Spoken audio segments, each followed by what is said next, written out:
Welcome to Power, Purpose, Passion, the podcast. We are really excited to introduce to you Anthony Cheam. He has spent almost 20 years in the fitness and health industry and has gone on to transition into life coaching and is now a motivational speaker, author of the ABCs of Life and U 2.0, as well as working on courses and much more. Here he is, Anthony Cheam.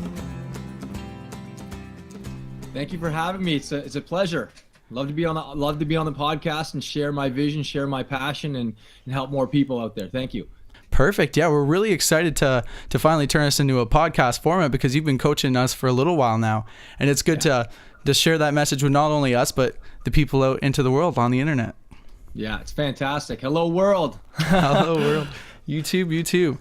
All right. So the first thing I think people really want to know is tell us about yourself and your journey. Yeah, I basically started working out at a young age. Got heavily into athletics. I was the youngest of 4 children, and basically my whole family was very heavily into athletics. And so, obviously, being the youngest of 4 children, I just kind of followed suit. Played football, tennis, soccer, any sport I could get my hands on, and I became very active early.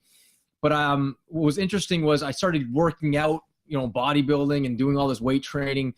Probably in grade 10, grade 11. And what got me motivated, it's interesting, we're on the subjects of power, purpose, and passion, was my best friend's girlfriend. It's funny, you're motivated by more pain at times than you are of pleasure.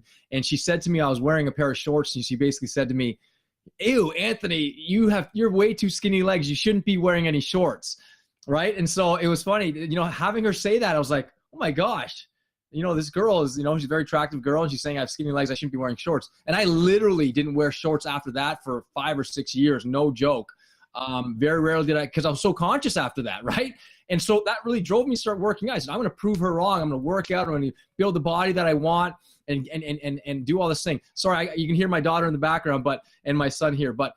So basically what happened was I really started to work out and get driven by that. And I started to get really impacted by how it made me feel. The discipline behind, started studying some of the bodybuilders and athletes and who really started to really, master their physiology, master their body. And I realized that, physiology and self-esteem and confidence, they go hand in hand.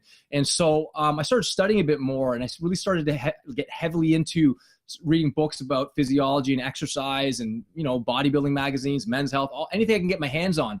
And then essentially what happened was I basically, to my end of my year, and I wasn't really good in academics. And what happened was I said to my dad, I got a 50, 60 average. I said to my dad, I want to go to college for fitness and health because I really want to study and make that a career in training people and teaching and educating people.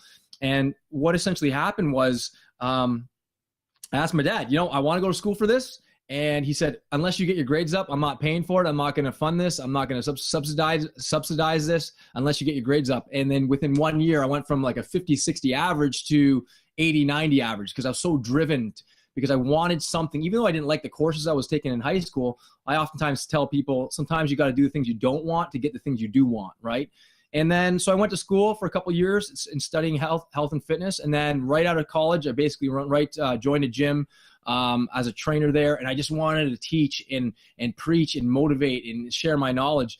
And then, I was a trainer for a number of years. I still am. It's still a staple in what I teach. But years later, I was introduced to a program, a network marketing company, and they invited me to come to one of these seminars. And I was just blown away by the motivation and the motivational speakers and the education. And I wouldn't really care. Well, I was into the business side of it, but I loved the education and the personal professional development. And what I loved about it, I was so drawn in. And I basically said to my mentor, what do I got to do? Like, what would you suggest I do to become a leader, become a greater inspiration, a greater example in life? And he basically said 3 things: read every day, go to seminars, and listen to audio programs. Use your car as a university on wheels. And that's what I did.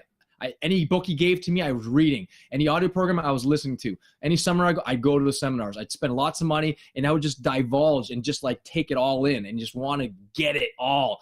And then years later, I realized, 2-3 years into it, I realized I was more confused than ever, because you start to see dichotomies of literature. Someone says this, and another person says this, and another person, and you start to go, whoa. And eventually you start after a while, after a bunch of frustration and disappointment and kind of failure after failure and not really getting it, you kind of start to find common themes in a lot of these things, in religion and spirituality, philosophy, in business and leadership, stuff like that are sort of universal. So I started to kind of amalgamate all the tools and strategies and principles that I learned from books and seminars and mentorships and coaches and certifications, all those things. And then I just got into life coaching, got certified. And then someone, interestingly enough, before I got certified as a life coach, someone asked me to speak at a chiropractic clinic back, I'd say 12 years ago. And I was kind of a little scared of public speaking. I've never really been good at that. And I've always wanted to do that, but I was always scared to do it. And, public speaking being, the number one fear in our society. But yeah, it was interesting. And then I spoke and I was after I did it, I was like, oh my God, this is the most amazing thing. And because I was able to impact more people at one time and have an audience, and I got hooked and I started to speak more. Anytime I got a chance to speak for free, anytime I had a chance to go and speak to either 2 people or 20 people or 30 people or 100 people, whatever. I just wanted to go out there and share, inspire, and empower. So that's basically it. And then I thought, a good transition for me was to write a book and to reach more people that way. It took me a year and a half to write the ABCs of Life. I just recently finished my book, You 2.0, and I'm working on a 3rd book, which is going to be based on a 30-day life and body transformation. It's basically everything I've learned in the fitness and health industry, plus some physiological and psychological and spiritual tools to help you literally become the best version of yourself in 30 days that you've ever been, regardless if you're a beginner, intermediate, or advanced athlete, or never worked out before, or want to lose 30 pounds or 100 pounds, whatever it is. And I'm amalgamating everything. And the reason why I'm doing this is because I realize that, fundamentals, it's all about fundamentals. And if you can take care of your body, you can show up as a better human being, as a better husband, a better wife, a better mother, a better father, better business entrepreneur, better teacher. You have more energy. You need less sleep. You might make more money at work, whatever it is. So when you take care of your physiology, take care of your physical body, every other area of your life just gets enhanced automatically. You're able to take on stresses a lot better, more focus, sustainable energy. All those great things that go along with, taking care of yourself and making more deposits in your health account than making withdrawals. So all those things. So I wanted to do this course first, and I was thinking I wanted to do a course on the ABCs of Life and You 2.0, but I thought, you know what? I want to design a program, 30 days, that would really supercharge people's lives. And it literally came to me in a meditation. I thought, wow, I want to do this. I want to tell people in 30 days how they can transform their life and their body literally and accelerate their progress. And here I am today with you guys. I mean, that's the sort of short version of it. I mean, I can talk for about 3-4 hours with you guys about that, but yeah, that's basically it. And I'm just here, I have a vision the next, 5-10 years. I just want to keep on growing, inspiring, learning myself, and teaching as many people as I can to be better people and to show up as a better version of themselves.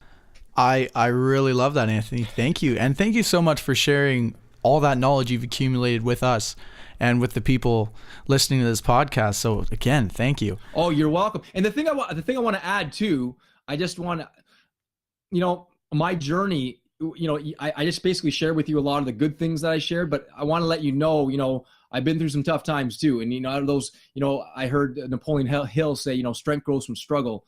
And I've been through my own personal struggles, relationship struggles, at age, 16, when you wake up one morning and your best friend's sister calls you and she says, Sheldon got in an accident. Okay. Is he okay? No, he died on impact. That really wakes you up. That puts you through a roller coaster of emotions and starting to question your own reality. What's the most important in life? And then years later, my parents, actually a year later, my parents got in a big car accident, which then basically debilitated my father from going back to work for 6 months. And my mother had a stroke. And being the youngest, I had a strong relationship with my mother, which was impacted by that stroke. And then about 6 years later, my father was diagnosed with lung and adrenal gland cancer. He passed away. And so it's been a journey of doing that. And also just my own addictions, my own troubles, my own personal struggles of, going through some certain stages of my life where I was starting to establish my identity and really transition and transcend to another level of what Anthony 2.0, if you want to call it, and continually to upgrade. But each upgrade has its own resistance or own struggles.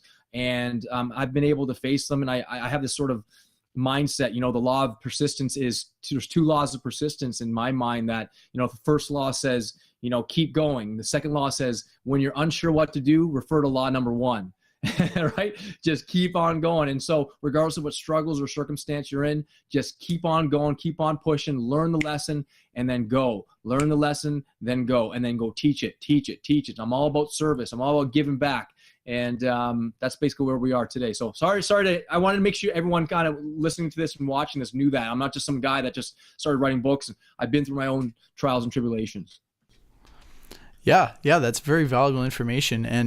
And what we're going to talk about today really has to relate with a lot of that, because we're talking today about passion, right? And when you find your passion, that's when your life can transition into those new stages, right? So what would you say to somebody who is looking for their passion? How could they find their passion? Well, at the end of the day, it's not such a simple, it's not this hardcore equation, but it's making the simple shift from asking yourself the question, what do I love to do? That's what it comes down to. And at the end of the day, I like to make the shift, the transition from, just not necessarily doing what you love, but finding the love in what you do. You know what I'm saying? Bringing all the love you can into, even if it's the most monotonous activity that, doing the laundry or, washing the car or whatever, cleaning the home, whatever, you can bring more love into that activity or job or whatever it is. The more love you bring into something, the more passion you're going to feel.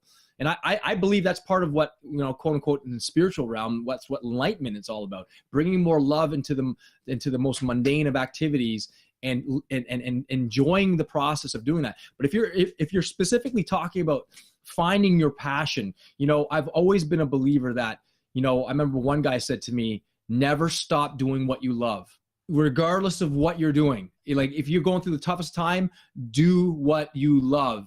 And there's a Chinese proverb that says, go with all your heart, and your body will follow, right? Wheresoever you go with all your heart and your body will follow. So the idea for me is, if there's something that your heart is being pulled or drawn to, then it's probably telling you something. The one thing I realized too, that a lot of people don't follow their passions is because one word, it's fear. Fear of the unknown, fear of uncertainty, fear that they might lose their job and, they won't have the money to pay for their bills. But I'm a believer that, if you do what you love first, if you do what you love first and you master that skill, I think you're automatically going to make money off doing that. I think that's just so, I've always said to people first, profits last. Whatever your skill is, people first, profits last. And I remember hearing John C. Maxwell say, 2 steps to success. Do something you love so much and get so good at that skill. First step, do something that you love so much that you gladly do it for free. You would do it for free. For me, speaking, I'll speak in front of 1,000 people for free if I had to. I mean, I'd charge money for it, but I would do that for free. If someone said to me, Anthony, you have $100 million in the bank, what would you be doing? I would not change a single thing. That's what I'm living. Step number 2, get so good at that skill that people will gladly pay you for it. So do what you love to do. Get so good at it, sharpen and harden that skill. And then step 2, get so good at it, that people will gladly pay you for it. You do it for free and then get good at it, and then people will just pay you for it. You have singers and musicians and entertainers and actors and motivational speakers and business entrepreneurs who just get into business because they love the challenge of being in business and they love it, right? Or because entertaining on stage as a singer or as an artist or whatever, or as a comedian. They would, if you look at a guy like Russell Peters, the guy gets paid $1 million a show or more. I think that guy would do that for free just because he gets to make people laugh. He's passionate about it. He's good at that. So that's the first step. Number 1, find something you would do that you gladly do for free. Step 2, get so good at that skill that people will pay you for it. And I want to kind of reference a study that was done too. That was done, I think, a number of years ago where they studied 1,500 people. And they asked them this question. They asked them, are you doing what you love? Are you doing what you're doing for money or because you love to do it? And then you're worrying about the money later. And I believe that the study was, if you answered, I'm doing it for the money, you get into group A. if you're doing it for just because you love it, you're put in a group B. And I believe there was about 100, I think 83% said they were doing it because for money, and 17% said they would do it because they loved it. 20 years later, I believe it was, they re-examined them, and I think 101 of them became multimillionaires. But here's the funny thing. 100 of the 101 were from group B. The people just did it because they loved it.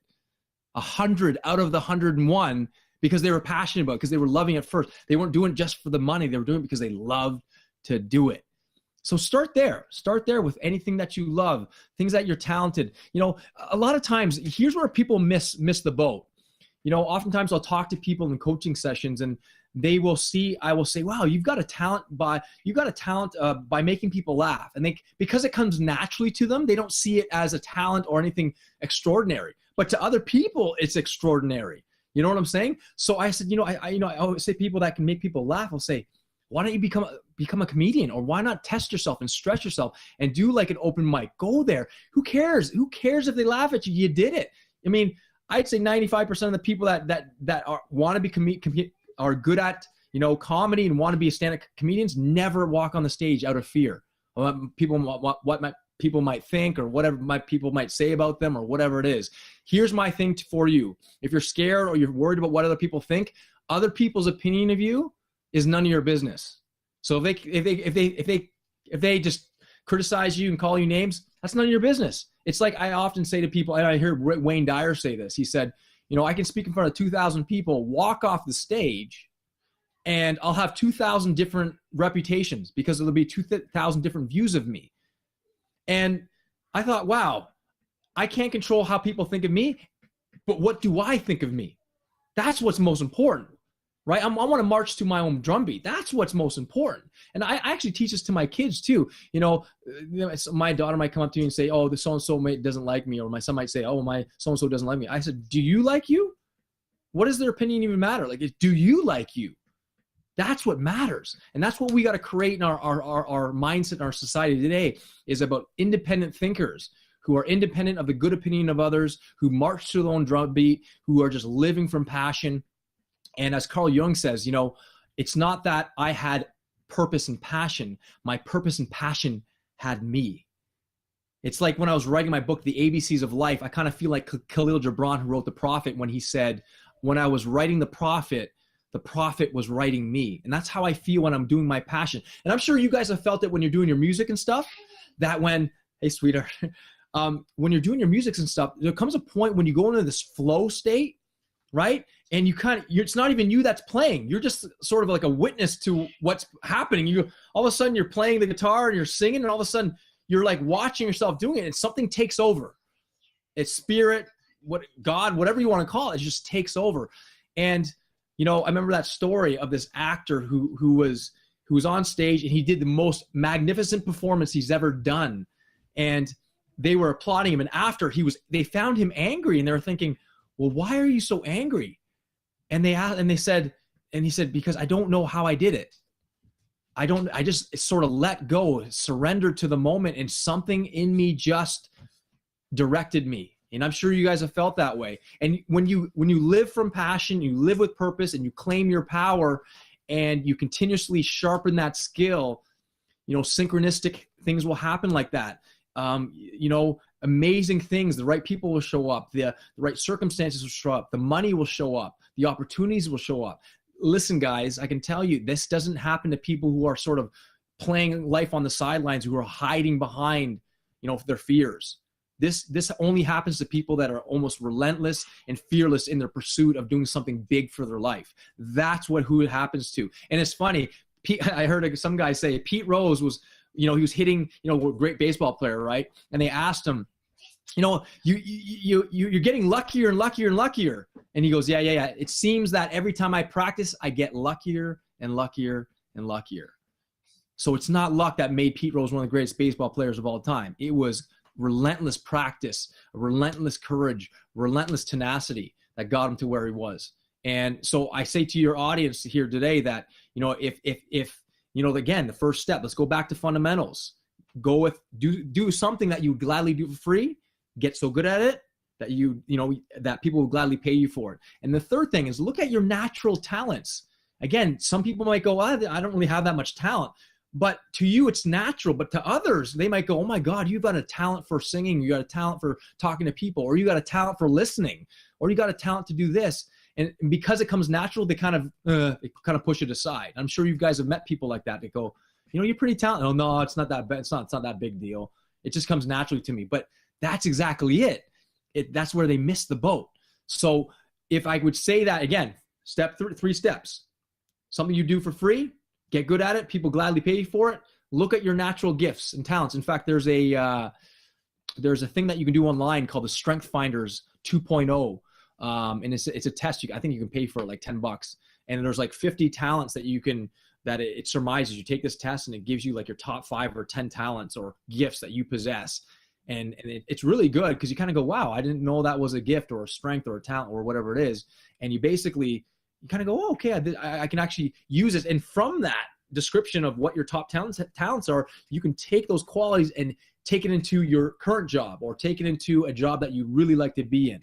And but just go in that self-exploration. I'm all about self-examination and self-exploration.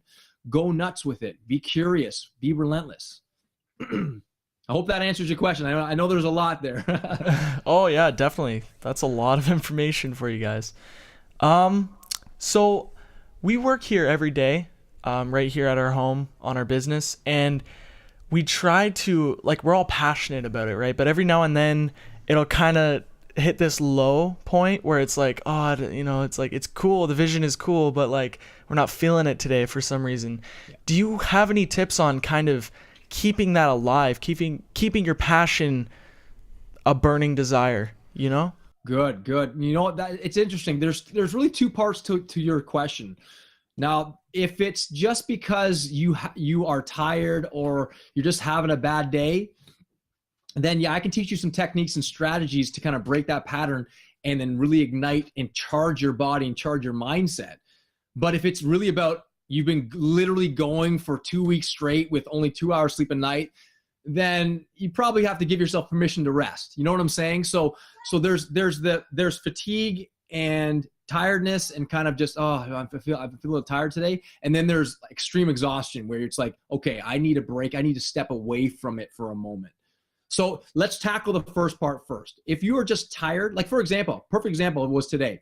I mean, I got up at 3:20 this morning. I did my morning routine. I'm a huge believer in morning routines and charging your mind, showing up as a more focused and energized person. I mean, I meditate for an hour and a half every day. I work out every morning, drink a big glass of water, all these things to really get myself focused, my mind, my body, my soul, every part to be moving forward to service and utilizing the best gifts that I have to offer and sharing it with others. So the idea is that if you're feeling a little bit tired, what is tiredness? All tiredness is a pattern of how you're using your body, how you're using your mind. In many ways, how you're using your language. Tony Robbins teaches this. He calls it the triad of emotion and meaning. It's all about physiology, it's focus, and language. So, for example, I teach this every hour, and I learned this from a bunch of different thought leaders and peak performance experts and all these things. Every hour, you should literally be getting up and moving around and moving your body, breathing in heavily, doing power breathing. Little things like just even shrugging your shoulders and repeating a phrase like I am strong and getting up and moving, even just rebounding off the floor. I mean, you can't see me doing it, but basically standing up and just rebounding off the floor and taking deep breaths in through the nose. Exhale, breathe in, exhale, right? So the more you do that, the more you charge your body and you charge your mind, because you're in a different physiological and mental state, you feel better, therefore you'll act better. You understand what I'm saying? So, but if you're fatigued and tired and you're kind of, I'm not sure, I'm kind of tired today, I have no motivation. You know what I'm saying? You literally have to charge it. I'll show you something right now that I teach a lot of people, a lot of my clients, and it's called power breathing. And then there's multiple ways to do it. I'll teach you 2 or 3 ways to do it. But basically what you do is you close your eyes, put your hands up in the air, and all you do is do this, literally like this. You go like this, and you go inhale through the nose, exhale through the mouth. So fast, ready? Through 30 of them. Ready? Go.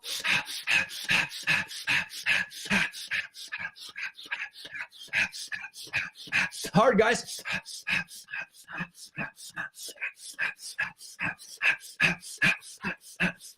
Right? Done. How do you feel? I just smell BO. That's all. No, but seriously, right? You do that for, and that's 30 times, or you can actually do it to punches, right? Like that. There's 30 times, or just do it fast as you can, right? That's all you need, like, or clap to it, whatever you're gonna do, 30 times or 40 times. I mean, today I came home, again, as I said, I've been up since 3:20. I did my morning routine. I had a few clients. I had to go to Oakville with a client. I came back, had a few errands to run, and I came home and I had all this intention of, okay, I need to sit down. I need to work on my online course, but I wasn't in the physiological and mental state. I was like, oh, you got to sit in the couch and rest. And oh gosh, right? And then I just said, okay, what do I want? Am I exhausted? No, I'm not exhausted. Is sitting in the couch, if I sit on the couch and turn on the TV, is that really going to get me? Is 30 minutes of watching a show, it always turns into an hour or 3 hours, right? So I decided, I did some power breathing. I just started moving around, breathing, power breathing. And I said, and I kept thinking, visualizing, closing my eyes, what I want, the result I'm after, who I want to serve, who I am, what I'm purposeful and passionate about. If at the end of the day I finish something, would I be proud of this day? And I just kept going and I'm breathing. And I actually have this exercise called, I call it the energy surge. And I taught this to a guy at U 2.0. And you put your hands, you close your eyes, and you imagine yourself like these outlets. You're in a wall, like walls on each side of you, and you put your hands in the outlets, and you imagine there's like this generator in front of you, and cables go from the generator to the wall, which electrify your hands. And you imagine yourself like you turning on with your mind the generator up to level 10, and all of a sudden you get this electric surge, right? And you just feel this energy, and you pulsate, and you go to 20, then 30, then 40, then 50, all the way to 100, and 100's max energy, max output. And then I do this, I bring my arms in, and I literally just do that, and then I charge, and I imagine myself just bursting out, and I imagine myself circling the planet as fast as I can, leaving a wake of light until the whole globe is literally engulfed in white light, and it explodes. And I literally wake up and I'm like, holy, I don't want to watch TV. I want to go at what I want. But here's the problem where people fail. They allow their physiology or their circumstances to be their master. You know what I'm saying? It's like when the tiger shows up, are you the tiger's master, or is the tiger your master? When tiredness shows up, or lack of motivation, or feelings of inadequacy that everyone gets, or overwhelm, or whatever it is, whatever excuse you're using. I remember hearing one coach say, it's easier to be a victim of circumstance than to be a victim of your own choices. So people blame an event, or blame a person, or blame something outside them so they don't have to take responsibility for it. And I'm not saying you got to like beat yourself up and feel guilty for it, but know that in order to get the things you want, you have to claim your power and master yourself. That's what it's all about. Self-mastery is mastering. Part of it is mastering your physiology, mastering your mind, mastering your emotions. Because at the end of the day, if you want to feel charged and focused, just what does it mean to feel charged and focused? You've got to use your body in a certain way, use your mind in a certain way, use your language in a certain way. If you notice throughout this whole conversation, I'm not talking like this. Hey guys, we're going to talk about passion today. And okay, it sounds good. No, my body's up. I'm talking to you. I'm using my hands. I'm not saying you got to be like me, but what you have to do is bring more joy, bring more creativity, bring more confidence, bring more energy by charging yourself. Don't wait. Here's the problem. People wait for them to feel better. Alcoholics Anonymous has a great quote. It says, don't feel your way into a new action, act your way into a new level of feeling. That says act first, move your body, and then you will feel. People will have, I want to wait till I feel better. And I often use this in seminars. I'll say, you know what?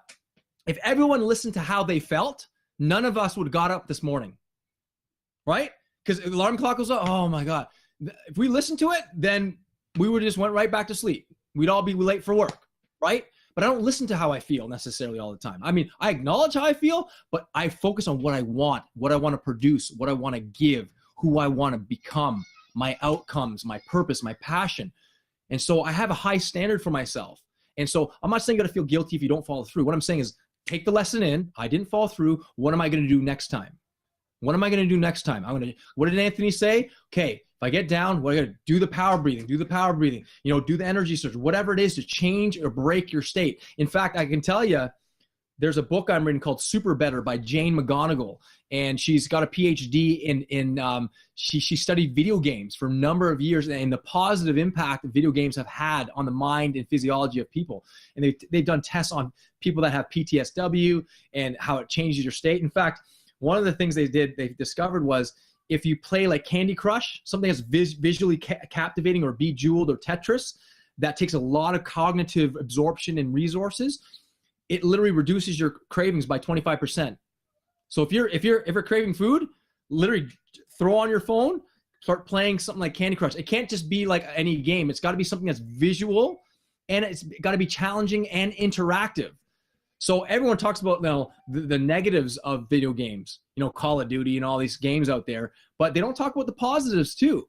In fact, there's one study with a bunch of kids, teenagers, who were playing video games pre-operation, and they had little to no anxiety prior to going through the surgery, little to none. And they've done other things like play board games, all these things, but nothing compared to digital video games because it's so interactive, it's constant, it's immediate feedback, it's a little bit challenging. And you guys know, you guys were gamers, right? So when you're playing a game, it's immediate feedback, right? You kill a guy or whatever, oh, great. And then the video games always, it's interesting, the video games are always sort of, if you're getting good at a level, it gives you the choice to go up to the next level, which will challenge you just a bit much. If it's too hard, you go down a level. So it's constant sort of reinforcement, adjustment. If it's too easy, it becomes what? Boring.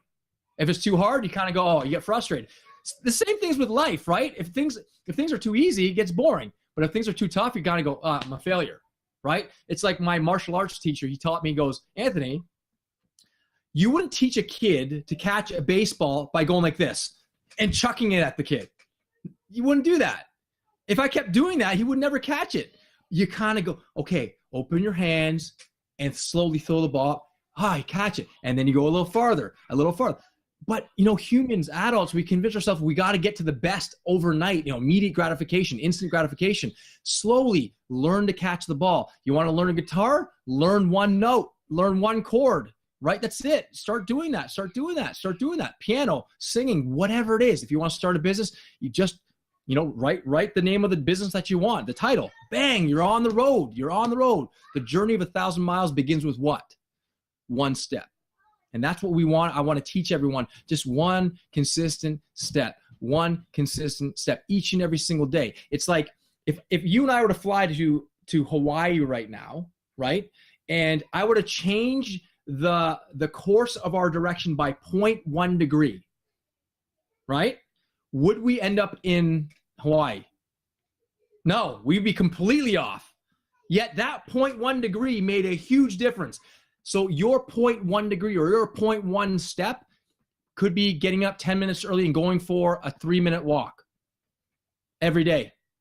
That 3-minute walk then turns into 4 minutes, then 5 minutes, then 6 minutes. And over a year, you might have lost 10 pounds. You might go, 10 pounds is not much.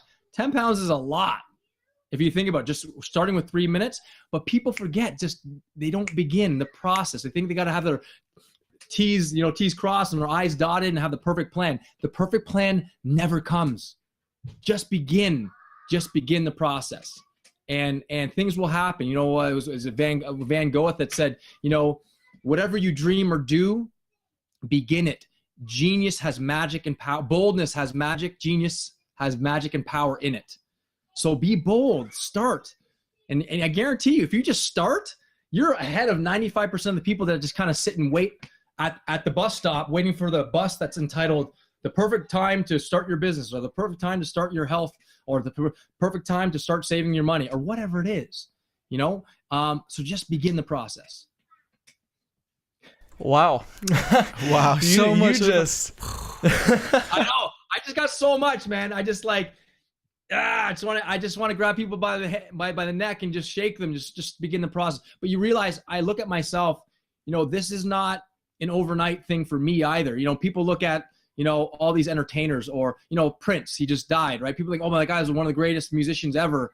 And I think that guy's so lucky. I said, no, you know what? People don't realize all the practice he did to become that, to really master his art, or Wayne Gretzky when it came to hockey, or Michael Jordan's basketball, or Stephen Hawking in becoming, the guy, the number one intelligent, I guess the modern day Albert Einstein in our generation. It wasn't luck. It's pure just focus and determination and constant purification of motive, and just not allowing distractions to push them aside. And so I know I'm probably preaching to the choir with you guys, but to your audience, I'm telling you that whatever it is you want, you got to clarify it. You got to clarify what it is you want, right? And we talked about this with you guys.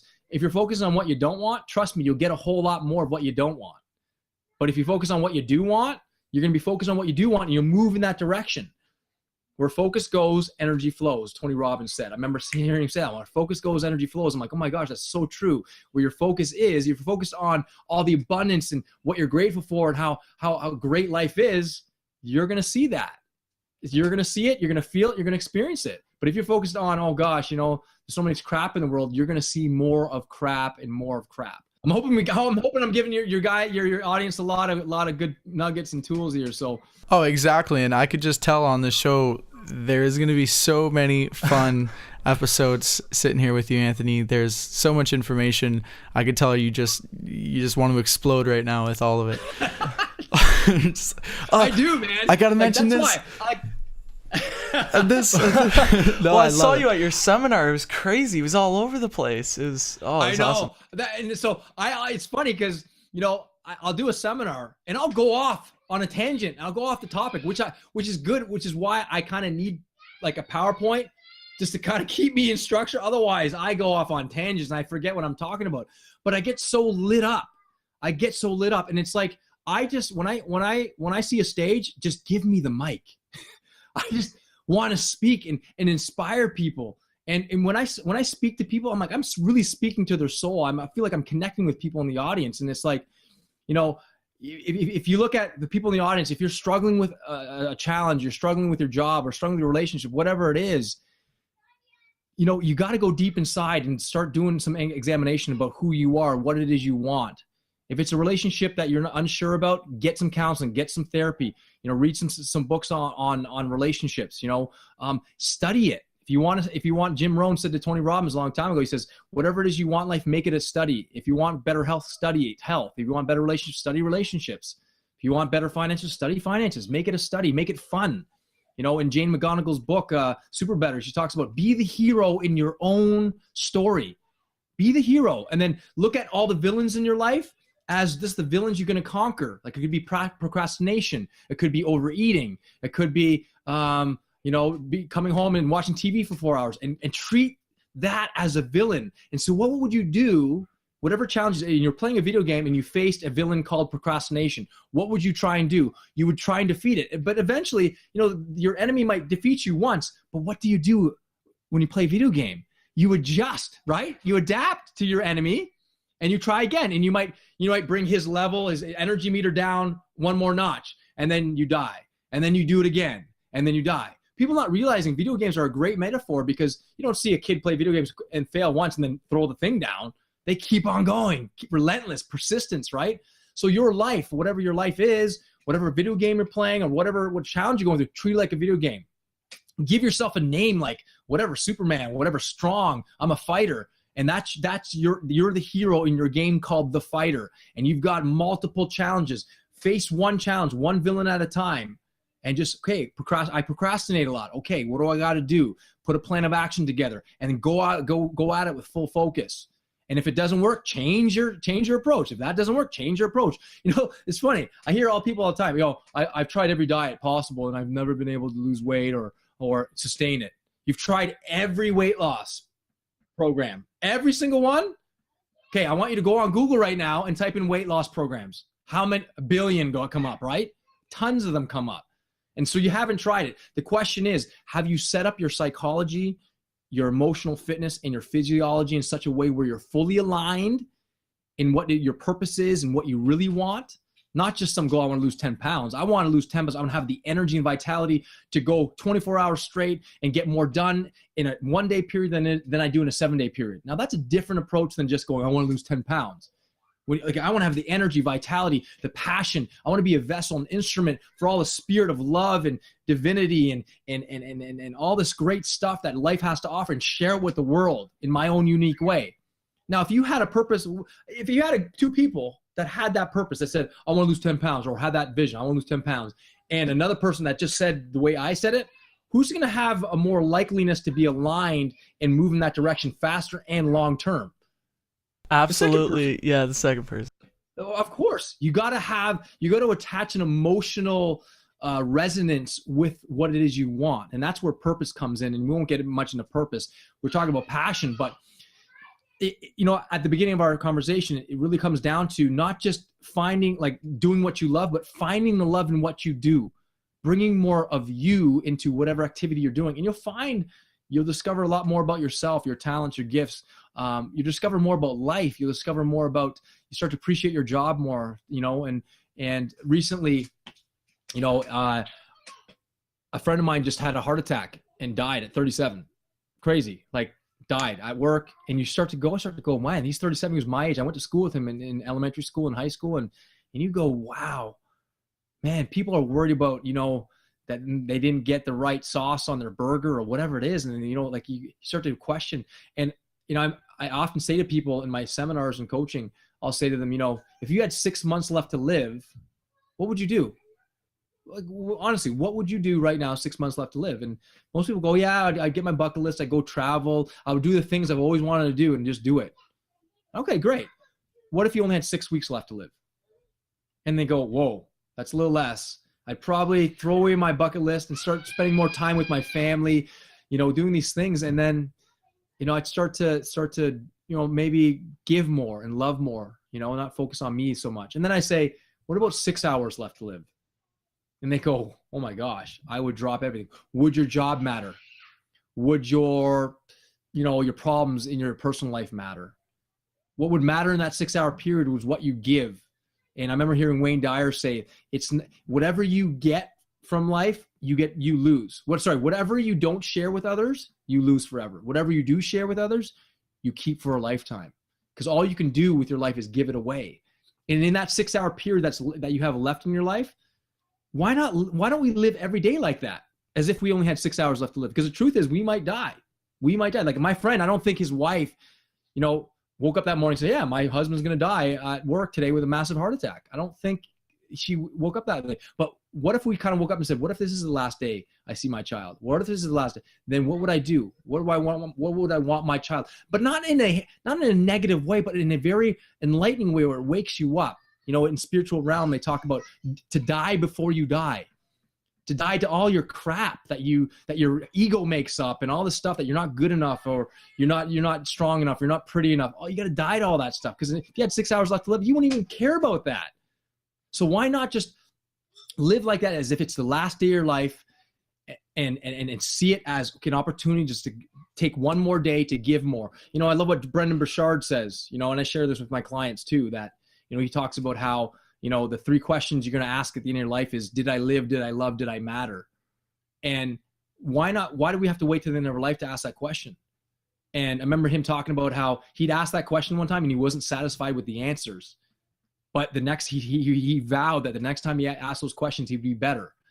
So I say to your audience, ask yourself those questions now. Did I live? Did I live? Did I live? Did I love? Did I matter? If you died today in 6 hours. And if you're not satisfied with the answers, make sure tomorrow, when you ask yourself those questions, you're a little bit more satisfied with your answers. And that to me is living, and that's living passionately. Awesome. That's deep. I'm feeling passionate. Yeah, me too. I'm ready to go out and I'm excited already. Wow. That's good. Motivational speaker, you, Anthony. Yeah, well, I mean, is it time to wrap it up? What do you think? It's time to wrap it up. We're at the 45-minute mark, and I don't want to wrap it up. Oh, me neither. But I can do this all day with you guys, man. It's awesome. Perfect. Okay, well, we're gonna wrap it up, and we're gonna get you back on the show, obviously, again for next week's episode of Power, Purpose, Passion, the podcast. Anthony, thank you again. Like, what are your last words to these beautiful people who have taken 45 minutes out of their day to listen to your message? What's one thing I could say to you? Oh man. One thing, Yeah, Anthony. one thing. Slow down. Don't go overboard, Anthony. The only thing I would say is this. If there's something missing in your life, that you feel that's something missing in your life, give it. Give that which you think is missing in your life. If you're missing love in your life, then be the source of love for somebody else, and you'll get it in return. Because in reality, we go searching for friends, we go searching for love, searching for, whatever the meaning of life, and we end up empty. We end up having very few friends and very few meanings. But if we go out being a meaningful person, being a friend, being a source of encouragement, being a source of inspiration, being a source of love, you'll be it, and it'll attract that. So rather than go look out for it, be it. Be that which you wish to become. Be the change, as Gandhi says, be the change you wish to see in the world, and you'll be it. Thank you for tuning in to Power, Purpose, Passion, the podcast. If you've received any value from this podcast, please leave a review on iTunes. It would help us tremendously to get on the new and noteworthy and to share Anthony's message with even more people. For more information, go to anthonycheam.com or implicitentertainment.com, and all the info should be there. So thank you again. We'll see you next week.